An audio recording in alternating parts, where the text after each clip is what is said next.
ọ̀rọ̀ ìlérí olúwa Mohbad ní tó yá gbọ́bi tí ọ̀rọ̀ ọ̀dẹ dúró nípa àyẹ̀wò tẹ́sẹ̀ lórí òkú ọ̀rọ̀ Mohbad ní tó wáyà àgbọ́ àti tí dírẹ́fà tó gbé òkú Mohbad nígbà ní wá sí Ìkòròdú ohun tó sọ ìwáyà àgbọ́ àti dókítà tí wọ́n gbé Mohbad lọ kó tó di pé ẹ̀mí bọ́ lẹ́nu rẹ̀ nígbà tí wọ́n gbé wá sí Ìkòròdú ìwáyà àgbọ̀rọ̀ ohun bó ṣe lọ àti àyẹ̀wò tẹ́sẹ̀ lórí òkú rẹ̀ ìwáyà àgbọ̀ gbogbo rẹ̀.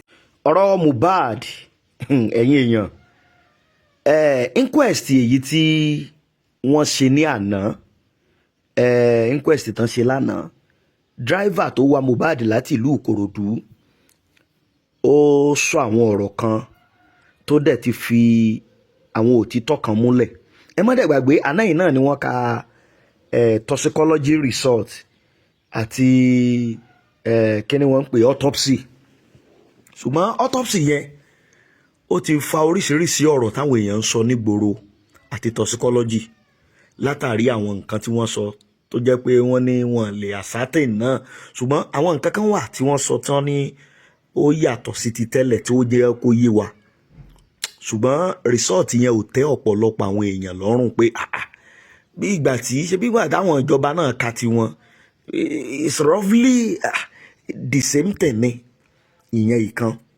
now driver yẹn tú ọ̀pọ̀lọpọ̀ àṣírí bákan náà doctor tí wọ́n gbé Mohbad dọ́dọ̀ ẹ̀ kó tó di pé wọ́n ṣàṣọ pé Mohbad kú ó kò kú doctor náà tú àwọn àṣírí kan pé Mohbad ti kú ó kódà ikú tí wọ́n ló ti kú wọ́n ní fínfín ni pé stage 3 ló wà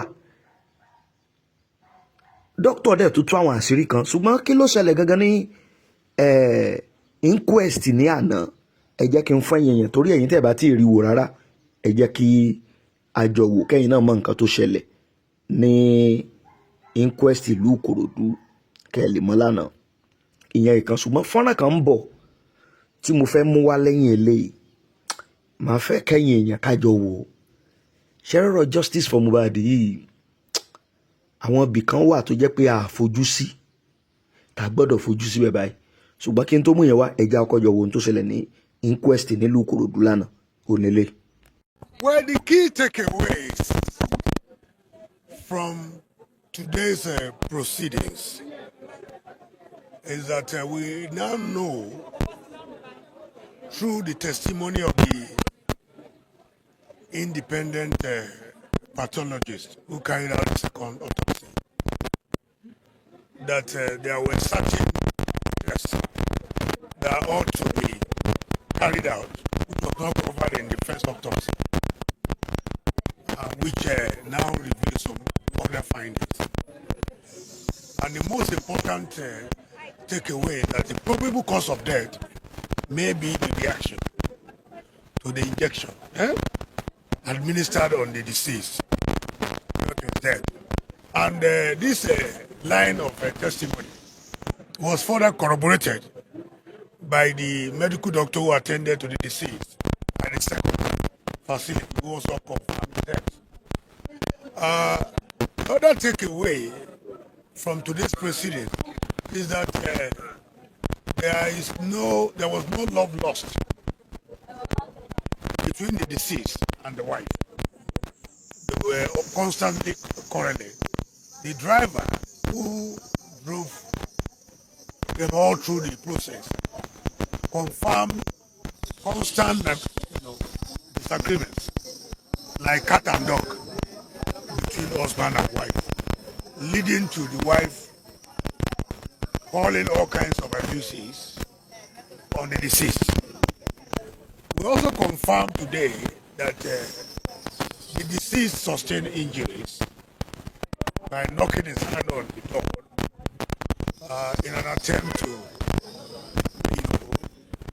and that led to a loss of blood within covering a period of almost about 15 hours, and that he was not immediately taken to the hospital, and that may have also precipitates his death. The other revelation that also came out clearly today is that arising from the disagreement between him and Sam Larry over complaints that Sam Larry hired him for a performance in Dubai and allegedly paid $2 million, and that Sam Larry also confirmed that you walk up to Mohbad and said, "Except you give me my $2 million, I'm going to allow you to live here." In our view, that is a subtle threat. And also, that subsequent to that development, the deceased Mohbad lodged a complaint in the force headquarters, and that Sam Larry was invited, and he missed it. He also said he also wrote the counter petition. But what is clear is that all was not lost, all was not well for both of them, contrary to the testimony of Sam Larry. So we are beginning to see clearly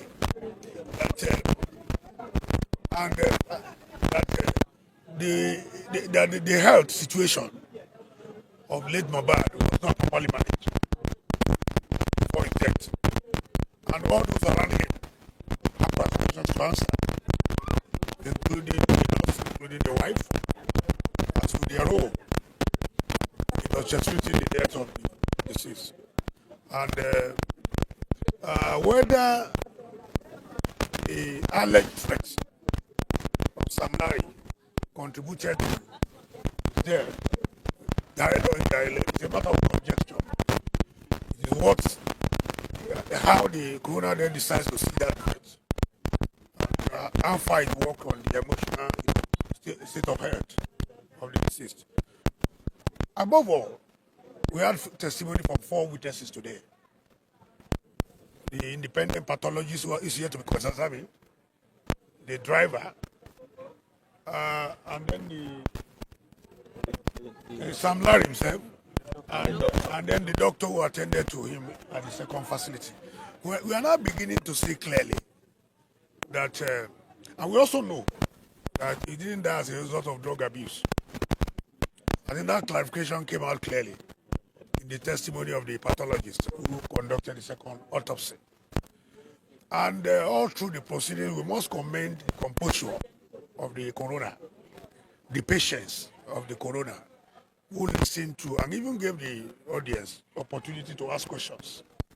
So I think my advice to the rank and file is that let us trust the process and believe that at the end of the day, justice will be served and delivered. I wanted to confirm. Someone said that the judge want to replace Sam. Is it true? Because I didn't get that.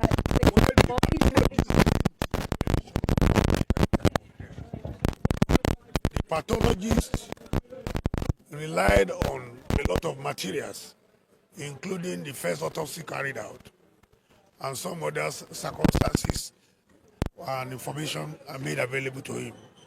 He said it may appear that the cause of death may appear indeterminable, but we should look in the direction of the reaction also sustained by the deceased as a result of the injection applied on him. And the takeaway for everybody today is that deal with what? Deal with trespass.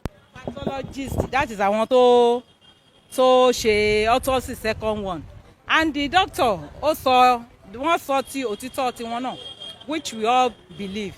Then secondly, ṣe pathologist ní náà sọ pé ìgbà tí ìtàkọ́kọ́ fẹ́ ṣiṣẹ́ tán fi sọ pé inconclusive, ó ní wọ́n kàn ní kó ṣe test lórí paternal fluid, that is lórí oúnjẹ or something like that. Only but in his own, ó lóun go extra mile more than that to prove his own test. At the end of the day, ó bá lọ bá bọ̀ náà, ó ní pé nǹkan tóun rí bẹ́ẹ̀ ni pé number one náà complain pé òkú yẹn ti wọlẹ̀, pé body ti decay. But notwithstanding, ó jẹ́ ká tún mọ̀ pé náà òun tún ṣe débi pé wá jẹ́ ká understand pé nǹkan tóun kàn rí ní nǹkan tó pa Mohbad jù ni pé injection. Ó ní bẹ́ẹ̀ òun ò lè sọ pé this so injection. So ó jẹ́ ká clarify bẹ́ẹ̀ yẹn. Ṣé mọ̀ pé ìyẹn ní ibi tí injection ó pé ríṣiríṣi bó ṣe sọ. ó lóun lè sọ pé Panadol or bóyá injection kan ti wà earlier on according to him ìyẹn lọ bẹ́ẹ̀ yẹn. Then paparazzi doctor Sam Larry too was interviewed on ayélujára. He was not present physically but òun náà wọ́n béèrè question títí ẹ̀ àwọn lawyer cross examinations ẹ̀ wọ́n fún wa ní opportunity láti béèrè question lọ́wọ́ ẹ̀ which he did ó wà lọ́wọ́ court. Likely the third doctor, that's the paparazzi, he said it quite alright that Mohbad was brought in dead to the hospital. Wọ́n dẹ̀ béèrè pé like how ó wá sọ fún wọn pé ó ní ó ti wọ 3 stages ó ti wọ yẹn òkú ti kú pátápátá. Ó dẹ̀ sọ ó jẹ́ ká mọ̀ pé òun ní àwọn hospital wọn ní fídíò kan tí wọ́n ṣe gbé Mohbad wọnú hospital àwọn. Mo dẹ̀ believe kó máa ti present ẹ̀ fún court tó yẹ pé ti fún any other cross examination, and we are also given an opportunity to ask him our own question which he did. Ó dá wa lóhùn dáadáa. A dẹ̀ mọ̀ pé gbogbo nǹkan tó ń sọ yìí with the òtítọ́ tó ń sọ gbogbo nǹkan tó everybody wọ́n sọ lẹ́yìn ó jẹ́ ká fìdí múlẹ̀ pé òtítọ́ ó máa yọ jáde. There's going to be justice.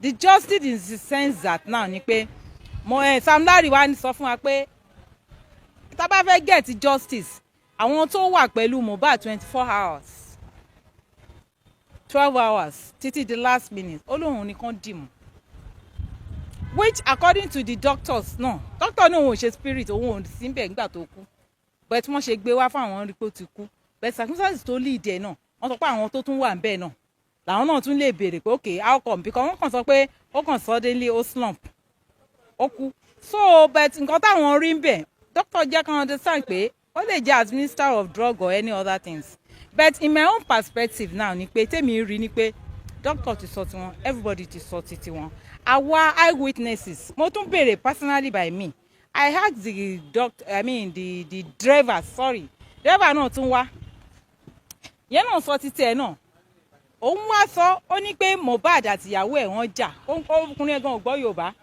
bẹ́ẹ̀ ó gbọ́ olórí burúkú olòṣì tíyàwó bú ọkọ olórí ìgbà tí Mohbad dẹ̀ bọ́ sílẹ̀ olórí sọ pé Mohbad má bá yàwó ẹ̀ jà o dókítà jẹ́ ká mọ̀ pé iwájú ilé Mohbad ló ń sùn sí mọ́jú because ilẹ̀ ti ṣú nígbà táwọn máa débẹ̀ èmi wá béèrè lọ́wọ́ ẹ̀ pé nígbà tó ẹ̀ ń lọ yẹn ṣé ẹ stop over ní Yaba Èbúté Mẹ́ta bridge because according to what we heard a gbọ́ pé wọ́n ní ẹ dúró ẹ wọ́n jà ń bẹ̀ even Mohbad was trying to make attempt to throw baby in the lagoon and the driver said nothing like that. But according to the driver òun kan sọ pé Wunmi provoke Mohbad débi pé ó possible tán bá délé kan jà but òun wá sọ fún pé má jà o Mr. Man please take it easy.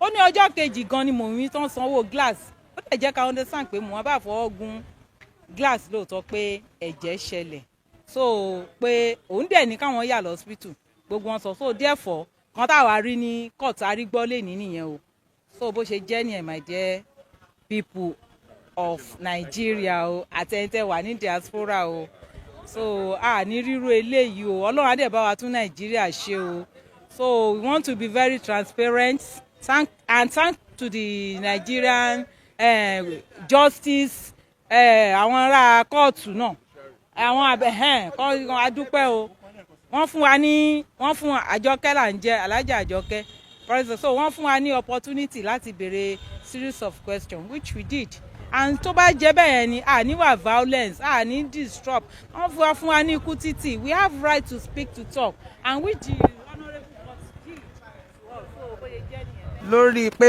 à ń wá ìdájọ́ òdodo fún ọ̀dọ́mọdékùnrin tó jẹ́ pé ó tọwọ́ àwọn amòòkùnṣìkà jáde láyé àti fún ìyípadà orílẹ̀-èdè Nàìjíríà wa bó ti ní í ṣe pẹ̀lú àwọn ọ̀dọ́ mo wá sọ wípé ká máa lu adájọ́ tí Èṣótóbi lọ́gọ̀ ẹnu torí ó gbìyànjú gẹ́gẹ́ bí oníṣẹ́ tó sì jẹ́ pé ó ń ṣe bó ṣe yẹ àti bó ṣe tọ́. Lónìí a tún rí ìfarajìn arábìnrin yìí bí ó ti ṣe farabalẹ̀ láti mú kí gbogbo àwọn ẹlẹ́rìí kí wọ́n lè wá bẹ̀rẹ̀ láti ẹni tó ṣe àyẹ̀wò ti aládàáni èyí tó jẹ́ pé ìdílé àti gbogbo àwọn olùfẹ́ tí wọ́n ṣe àti dókítà àti dírẹ́bà ọkọ̀ gbogbo wọn ni wọ́n wá tó sì jẹ́ pé wọ́n gbé ẹ̀rí wọn kalẹ̀. Kódà ní ojú ìkànnì àrí náà tí Sam Larry ẹni tí a mọ̀ Samson Elétu tá a mọ̀ sí Sam Larry tóun náà wá tó sì wí tiẹ̀. Ṣùgbọ́n sábà ní ká mú un ní kúkúrú gẹ́gẹ́ bí agbẹjọ́rò àgbà dókítà Wahab Shittu bó ṣe sọ, ó ní mẹ́ta ní ìdájọ́. Ó ní ìdájọ́ ènìyàn, ìdájọ́ inú ilé kóòtù àti ìdájọ́ Ọlọ́run, wípé ẹni tó bá ti wá wu kó wá kó mọ̀ wípé bá a bá bọ́ lọ́wọ́ ìdájọ́ ìkíní àti ìkejì a lè bọ́ lọ́wọ́ ìdájọ́ Ọlọ́run. Ìyẹn ò jẹ́ àkójọpọ̀ ọ̀rọ̀ tí a rí lónìí ni. Ẹ ṣé. Ìyẹn olólùfẹ́ Kúnlé Ìjẹ̀ṣà káàkiri gbogbo àgbáyé níbikíbi tẹ́yìn tẹ́ ń gbọ́ mi tẹ́yìn tẹ́ ń wò mí, ọ̀rọ̀ náà mọ̀ ní ti gbọ́ ni o nípa ọ̀rọ̀ Mohbad. Ṣé rí bí ọ̀rọ̀ Mohbad yìí tún dé dúró, ó tún yẹ ká tó farabalẹ̀ ká lè rídìí òtítọ́, ṣé ti gbọ́n tẹ́ yìí dráìvà tó dráìvù òkú Mohbad ń gbà ní àṣírí tó sọ àti ọ̀dọ̀ dókítà tán gbé Mohbad lọ àti gbogbo àyẹ̀wò tẹ́ mọ̀mọ́ sí fókù Mohbad o. Ṣé wá ti rí i pé ọ̀rọ̀ ọgbà kẹ́nìyàn farabalẹ̀. Ṣùgbọ́n gbogbo èèyàn ọmọ Nàìjíríà, bí ọ̀rọ̀ Mohbad bá tó ṣe é lọ, ṣe rí ọ̀rọ̀ kan tí màá sọ fún wa nípa ọ̀rọ̀ Mohbad ni pé ìmọ̀ jẹ́ kó sú wa ká lè rídìí òtítọ́. Ṣùgbọ́n bí ọ̀rọ̀ Mohbad bá tó ṣe é lọ, àtún àmúwá sí etí gbọ̀nyìn ọmọ Nàìjíríà o. Ìwọ orí ètò Kúnlé Ìjẹ̀ṣà náà ni wà. Gbogbo èèyàn ọmọ Nàìjíríà pátápátá kí a bá wa subscribe sórí ètò. Ó ní kíní kan bí aago bẹ́ẹ̀ tán ìléyìnbó pé ní notification bell. Ìmọ̀ tẹ kíní aago òun kí wọ́n notification bell yín sílẹ̀. Kí n lè àjàǹfààní bàbá tó ṣe mú fọ́nrán wá sórí ètò fún gbogbo èèyàn ọmọ Nàìjíríà pátápátá. Ìwọ ibi tá a fi àdàgbà ètò sọlẹ̀ sí lé nìyí yìí. Kí n try kí n gbọ́ fọ́nrán látòkè délẹ̀ kí n lè àjàǹfààní gbogbo tó wà nínú rẹ̀ kí n lè àmọ́ bó ṣe ń lọ. Iṣẹ́ fọ́nrán káàkiri gbogbo àgbáyé kó kan gbogbo ọ̀n tẹ́tì mọ̀ kó kan lára. Ìwọ ìmọ̀ gbé kúrò ń bẹ̀ kí a wò kí a ṣe rẹ̀. Ire o, ó dìgbà.